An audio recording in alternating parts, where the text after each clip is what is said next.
Hello everyone, welcome to DICS. I am Dr. Radhika Kalula and today we are going to discuss about recombinant DNA technology. तो ये recombinant DNA technology होती क्या है और कैसे recombinant DNA बनाया जाता है, इसको देखने से पहले एक क्विक डेटा हो जाए। तो आपको ये जान के बहुत अजीब लगेगा, बट वर्ल्ड का जो टोटल पॉपुलेशन है उस टोटल पॉपुलेशन में 10% population is suffering from diabetes. मतलब 10% पॉपुलेशन ऐसी है जिनको डायबिटीज़ है। ठीक है, तो जब डायबिटीज़ होता है तब मोस्टली इंसुलिन के इंजेक्शंस लिए जाते हैं। ठीक है, ये जो इंसुलिन के इंजेक्शंस लिए जाते हैं वो बनते कैसे हैं?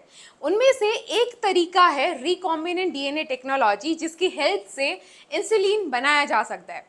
दूसरी बहुत सारी वैक्सीन्स है जो यहाँ पे रिकॉम्बिनेंट डीएनए टेक्नोलॉजी की हेल्प से बन सकती है। तो आज हम यही देखने वाले हैं कि रिकॉम्बिनेंट डीएनए टेक्नोलॉजी में कौन कौन सी प्रोसीजर्स फॉलो होती है। उससे पहले देखेंगे रिकॉम्बिनेंट डीएनए होता क्या है। तो नाम से ही पता चल रहा है कि रिकॉम्बिनेंट डीएनए होता क्या है। रिकॉम्बिनेशन मतलब कुछ कंबाइन कर रहे हो, यहाँ पे अलग अलग सोर्सेज से, मतलब डिफरेंट सोर्सेज से आप क्या ले रहे हो, डिफरेंट सोर्सेज से आपने लिया जेनेटिक मटेरियल, राइट। और ये जो जेनेटिक मटेरियल है उसको आपने कर दिया कंबाइन। और जब डिफरेंट सोर्स से जो जेनेटिक मटेरियल लिया था जिसको कंबाइन किया गया है उसको बोला जाता है आर्टिफिशियल डीएनए। उसको क्या बोला जाएगा? Artificial DNA.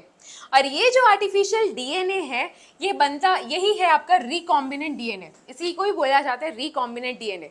रिकॉम्बिनेंट माने डिफरेंट सोर्स से जो जेनेटिक मटेरियल लिया उनके कॉम्बिनेशन से एक नया डीएनए बनाया, and this technology is known as recombinant DNA technology. Okay, इस टेक्नोलॉजी में बहुत सारी प्रोसीजर्स फॉलो होती है, मतलब बहुत सारे स्टेप्स होते हैं जिसकी हेल्प से रिकॉम्बिनेंट डीएनए को बनाया जा सकता है, राइट। तो ये बहुत सारे स्टेप्स हैं।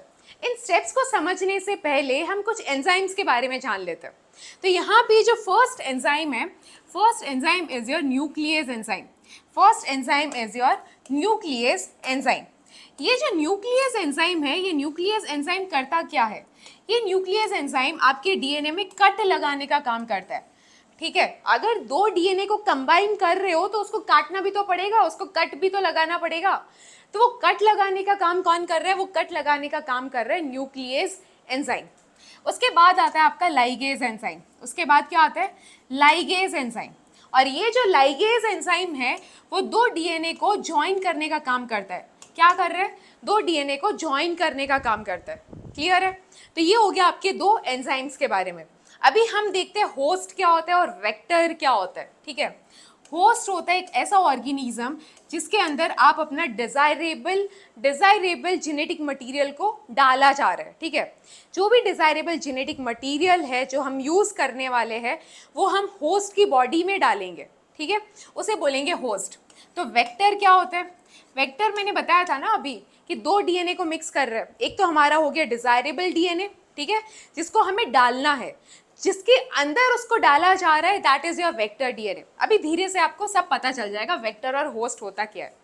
ठीक है, तो यहाँ पे हम लेंगे पहले बैक्टीरिया। क्या लेंगे? बैक्टीरिया।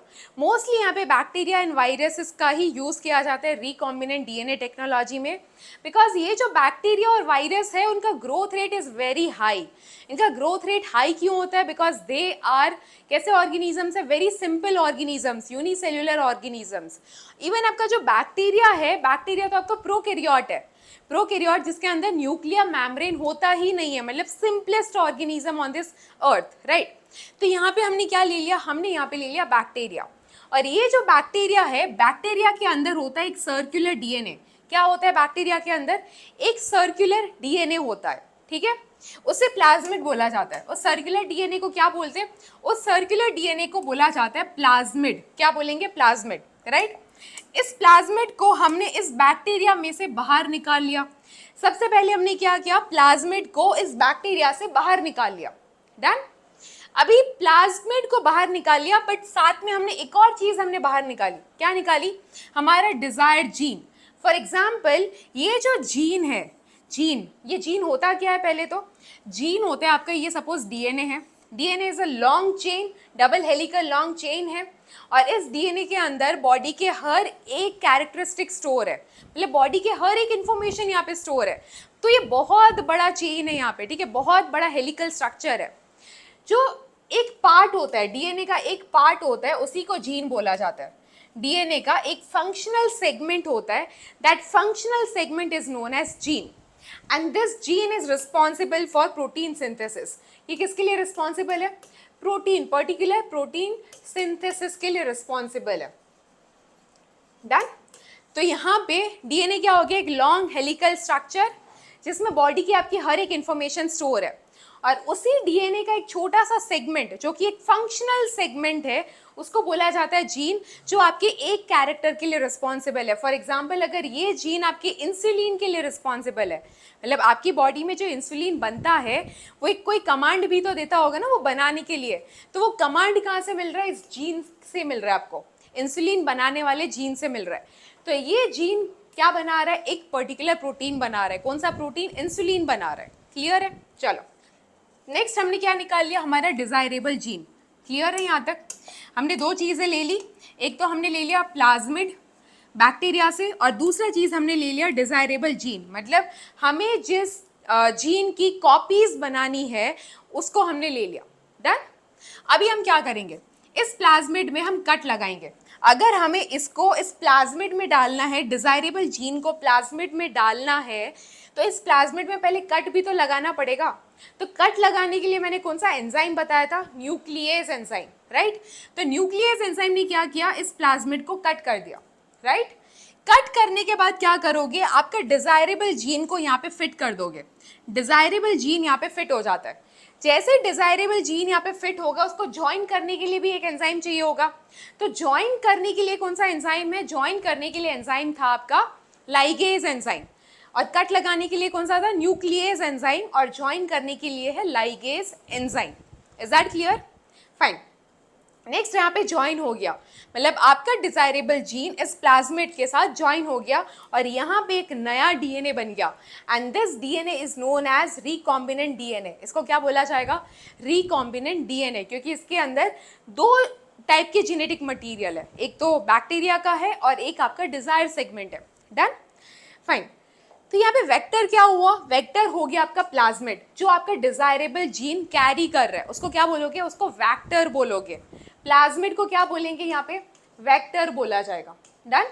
और बैक्टीरिया को क्या बोला जाएगा? बैक्टीरिया को होस्ट बोला जाएगा, बिकॉज इस रिकॉम्बिनेंट डीएनए को इस बैक्टीरिया के अंदर ही तो डालना है। ठीक है। जैसे रिकॉम्बिनेंट डीएनए को बैक्टीरिया के अंदर डालोगे, मतलब होस्ट के अंदर डालोगे, तो बैक्टीरिया क्या करना स्टार्ट करेगा? बैक्टीरिया डुप्लीकेट होना स्टार्ट होगा, मतलब सेल डिवीजन करना स्टार्ट करता है। बैक्टीरिया बैक्टीरियल ग्रोथ करना स्टार्ट करता है। तो जैसे ही यहाँ पे सेल डिवीजन होगा, तो जब प्लाज्मिड का डुप्लीकेशन होगा, मतलब प्लाज्मिड की जो जेरोक्स कॉपीज बनेगी ना सेल डिवीजन से पहले बैक्टीरिया के अंदर, उस टाइम पे प्लाज्मिड के साथ जो अटैच है हमारा डिजायरेबल जीन, उस डिजायरेबल जीन की भी यहाँ पे बहुत सारी कॉपीज बन जाएगी। देख रहे हो आप? ये एक बैक्टीरिया दो बैक्टीरिया में कन्वर्ट हो गया, ये एक बैक्टीरिया इन दोनों में कन्वर्ट हो गया, and this bacteria is divided into this two bacterias. Done. ये प्रोसेस होता है आपका सेल डिवीजन, और सेल डिवीजन के टाइम पे क्या होता है? डुप्लीकेशन होता है। किसका डुप्लीकेशन होता है? Duplication of genetic material. तो जब डुप्लीकेशन हो रहा है तो आपका जेनेटिक मटीरियल, जो डिजायर्ड जेनेटिक मटीरियल है, वो भी डुप्लीकेट किया, और जब वो डुप्लीकेट कर रहा है ये जीन, तो ये जीन किस चीज़ के लिए रिस्पॉन्सिबल है? ये जीन रिस्पॉन्सिबल है इंसुलिन, मतलब मैंने बोला था कि कोई भी जीन होता है प्रोटीन सिंथेसिस करता है, वो रिस्पॉन्सिबल होता है प्रोटीन सिंथेसिस के लिए। बट यहाँ पे जो हमने जीन लिया है वो आपका इंसुलिन बनाने के लिए रिस्पॉन्सिबल है। कौन सा प्रोटीन बनाने के लिए रिस्पॉन्सिबल है? इंसुलिन। डन। तो जब यहाँ पे ये जीन डुप्लीकेट कर रहा है, तो साथ में ये क्या बनाएगा? इंसुलिन भी बनाना स्टार्ट कर देगा, क्योंकि जीन का तो काम होता है ना प्रोटीन सिंथेसिस करना। और इन्हीं इंसुलिन को आप हर एक बैक्टीरिया में से सेपरेट करके अलग करोगे और इंसुलिन के इंजेक्शंस रेडी करोगे। ठीक है। इसी तरीके से बनाए जाते हैं इंसुलिन के इंजेक्शंस। और एक मेथड है यहाँ पे जिससे आपकी वैक्सीन्स बनती है, जैसे कोविड की वैक्सीन बनी थी ना, कोविशील्ड, राइट। तो कोविशील्ड की वैक्सीन कैसे बनाई थी वो भी देख लेते हैं फटाक से। ठीक है। कोविशील्ड वैक्सीन बनाने के लिए हमने होस्ट कौन सा लिया था? हमने होस्ट मतलब वेक्टर या फिर होस्ट हमने लिया था एडिनो वायरस। क्या लिया था? Adeno virus. एडिनो वायरस को हमने as a vector, as a host लिया था। और ये जो एडिनो वायरस है, ये एडिनो वायरस चिंपांजी में पाया जाता है। Suppose this is a virus, और ये जो वायरस है वो कहाँ पाया जाता है, वो चिंपांजी में पाया जाता है। और ये जो एडिनो वायरस है ना, वो नॉर्मल आपके कोल्ड एंड फ्लू जो होता है वो इसकी वजह से होता है, नॉर्मली जो होता है ना वो। अभी तुमने क्या किया, इसका ये जेनेटिक मटेरियल है, एडिनो वायरस का ये जेनेटिक मटेरियल है। तो आपने कोविड वायरस का, कोरोना का, माने कोरोना का भी जेनेटिक मटेरियल ले लिया। सपोज ये कोरोना का जेनेटिक मटेरियल है, ठीक है, कोविड वायरस का जेनेटिक मटेरियल है। इस जेनेटिक मटेरियल का हमने एक फ्रैगमेंट किया, मतलब छोटा सा एक टुकड़ा किया, और इस छोटे से टुकड़े को क्या बोलेंगे हम, जीन बोलेंगे। इसको हम इंसर्ट कर देंगे यहाँ पे, ठीक है, और इसको हमने यहाँ पे इंसर्ट कर दिया। कोरोना के जेनेटिक मटेरियल को हमने एडिनो वायरस के जेनेटिक मटेरियल के साथ इंसर्ट कर दिया। डन। जब यहाँ पे इसको इंसर्ट किया तो यहाँ पे दो जेनेटिक मटेरियल कंबाइन हुए, एक एडिनो वायरस का, एक कोविड का, राइट। तो इसी को बोला जाता है रिकॉम्बिनेंट डीएनए टेक्नोलॉजी। और यही आपको एज अ वैक्सीन दी गई थी इन द कोविशील्ड। कोविशील्ड में यही था, एडिनो वायरस के अंदर कोविड का जेनेटिक मटेरियल ऐड किया था, ताकि जब आपकी बॉडी में एडिनो वायरस को इंसर्ट किया जाए तो साथ में ये कोविड का जीन भी इंसर्ट करेंगे। डन। जब ये कोविड का जीन इंसर्ट करते हैं उस टाइम पे होता क्या है, जब ये आपकी बॉडी में जाता है तो ये प्रोटीन बनाना शुरू करता है। क्या बनाना शुरू करता है, प्रोटीन बनाना शुरू करता है। और इसी प्रोटीन के अगेंस्ट हमारा बॉडी क्या बनाएगा, एंटीबॉडीज बनाएगा। क्या बनाएगा, एंटीबॉडीज बनाएगा। तो इसी तरीके से ये आपकी वैक्सीन बनी थी। नेक्स्ट ये हो गया आपका कोविशील्ड का वैक्सीन।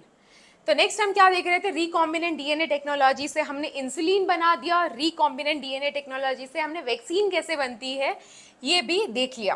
नेक्स्ट ये उसके स्टेप्स है। तो पहले तो आप क्या करोगे, आइसोलेशन करोगे। किसका आइसोलेशन कर रहे हो, डिजायर्ड जीन का, ठीक है। जब डिजायर्ड जीन का आइसोलेशन हो गया, आपने न्यूक्लियस एंजाइम लिया कट लगाने के लिए डीएनए में, राइट। फिर आपने एक वेक्टर डीएनए लिया, मतलब बैक्टीरिया का जो प्लाज्मिड था that is your vector DNA. उस वेक्टर डीएनए में न्यूक्लियस ने कट लगाया। जैसे ही कट लगाया आपने, तो उसके अंदर आपने इंसर्ट कर दिया अपना डिजायर्ड जीन, राइट। अपने डिजायर्ड जीन को आपने वेक्टर डीएनए के अंदर इंसर्ट कर दिया, और इंसर्ट करने के बाद लाइगेज एंजाइम ने उसको ज्वाइन कर दिया, ठीक है। जैसे ही यहाँ पे ये ज्वाइन हो जाता है, लाइगेज एंजाइम ने जब उसको ज्वाइन कर दिया,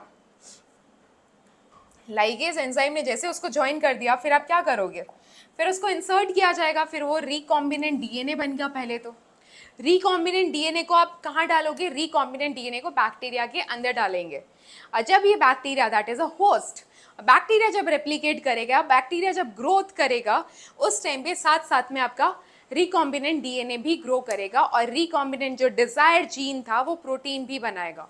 और इसी से आपकी कोविशील्ड बनी है, राइट। इसी से मोस्टली जो इंसुलिन के जो इंजेक्शंस होते हैं उनका प्रोडक्शन ऐसे ही होता है। Done. So this is all about your recombinant DNA technology. और ये है आज का क्वेश्चन। तो क्वेश्चन क्या है, with reference to recent development regarding recombinant vector vaccines consider the following statement. First statement क्या बोल रहा है, genetic engineering is applied in the development of this vaccines. Okay. Second statement क्या बोल रहे हैं, bacteria and viruses are used as a vector. ये दो स्टेटमेंट है और ये आपके ऑप्शन है। इसका आंसर आपको मुझे कमेंट सेक्शन में देना होगा। तब तक के लिए thank you and have a nice day.